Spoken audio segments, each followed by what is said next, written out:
Imam Syafi'i Bekasi, toko buku dan Al-Quran kepercayaan Anda. Kemudian setelah itu Allah sebutkan nasihat Luqman kepada putranya. Wa idh qala Luqmanu li binihi wa huwa ya'idhuhu. Tatkala Luqman berkata kepada putranya dan dia menasihatinya. Mau'izah yaitu nasihat disertai dengan takhwif.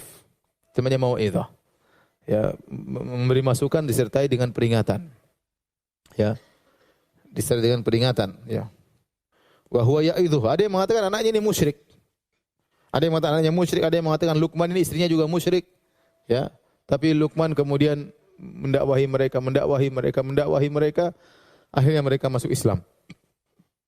Wa huwa ya'idhuhu, dan Luqman menasihati putranya, ya bunayya la tusyrik billah.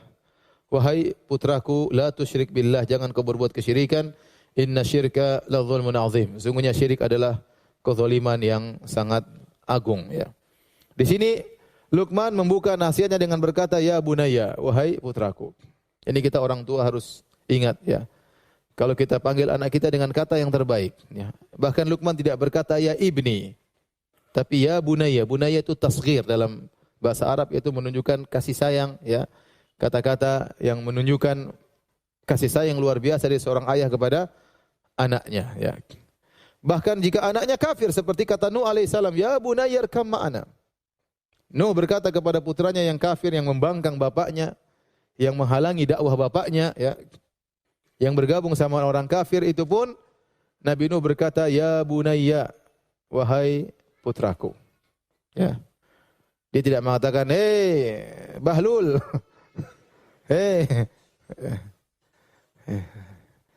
belum tobat juga, sebentar lagi mampus, sebentar lagi enggak. Dia tetap mengatakan, ya bunayya, ya. Nah, kita kadang-kadang emosi kita enggak panggil dengan putraku, kita panggil namanya terkadang, ya. Terkadang kata-kata yang tidak pantas didengar oleh anak-anak, ya. Maka tetap kita jaga. Ingat, para ulama mengatakan anaknya ini musyrik. Anaknya siapa? Luqman. Ya, sama seperti Nuh berkata kepada putranya, ya bunayya, wahai putraku, wahai ananda, ya. Ya. Wahai buah hatiku, ya, seperti itulah. Bagaimana kalau anak kita tidak musyrik? Hanya sekedar suka main game online.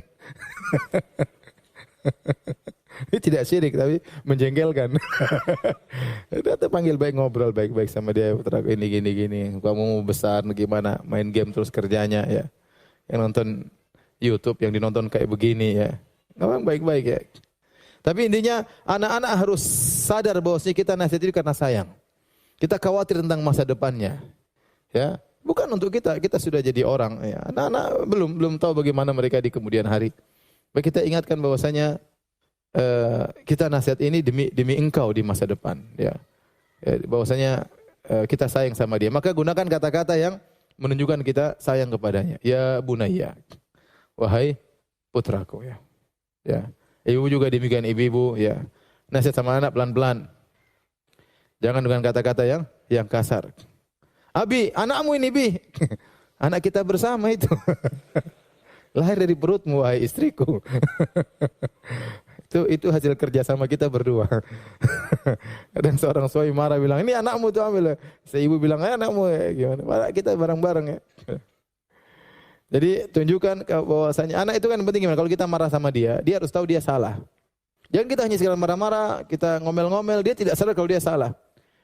Dia harus sadar bahwasanya kita marah sama dia karena kita sayang sama dia.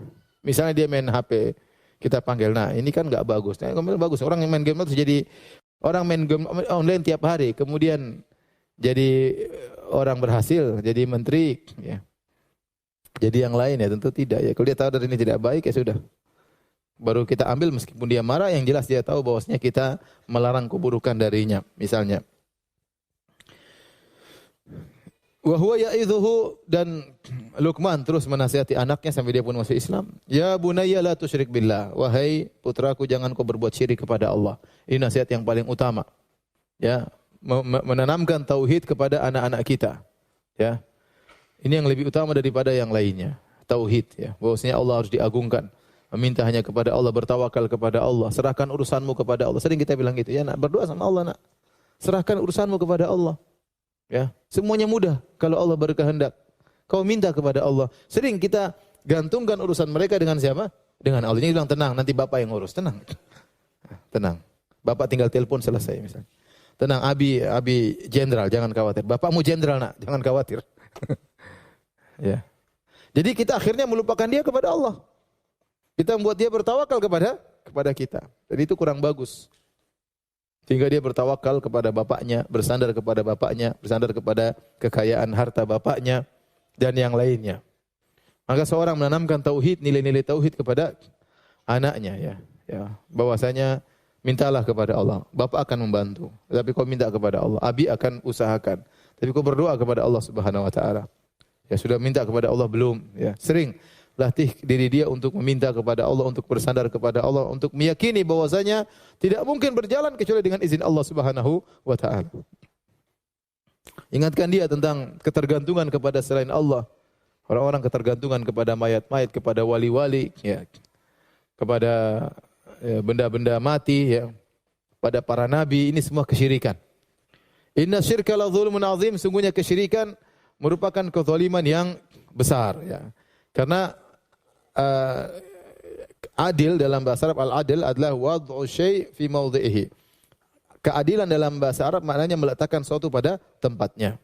Adapun kesyirikan, lawan dari adil zalim. Lawan daripada adil zalim. Adil meletakkan sesuatu pada tempatnya, syirik atau zalim meletakkan sesuatu tidak pada tempatnya.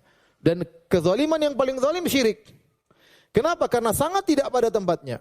Yang menciptakan alam semesta Allah Subhanahu wa taala, yang menciptakan kamu Allah Subhanahu wa taala, yang menyediakan sarana dan prasarana Allah, yang berikan rizki, berikan kau nafas setiap hari.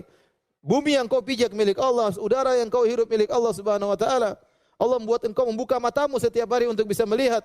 Ya, kemudian kau berminta kepada makhluk semisalmu atau lebih parah darimu, mayat-mayat yang sudah tidak bisa bergerak. Ya. Atau minta kepada pohon, kepada batu. Maka ini adalah sangat tidak pada tempatnya. Maka disebut dengan kezaliman yang parah. Ya. Maka disebut zulmun azim, kezaliman yang sangat besar. Kenapa? Karena sangat tidak pada tempatnya syirik itu. Ya. Dan tauhid adalah a'dalul adil, keadilan yang paling adil. Meletakkan sesuatu pada tempatnya. Nah, karena Tuhan Allah yang menciptakan kita, yang memudahkan segalanya, harusnya yang kita ibadih hanyalah Allah Subhanahu wa taala.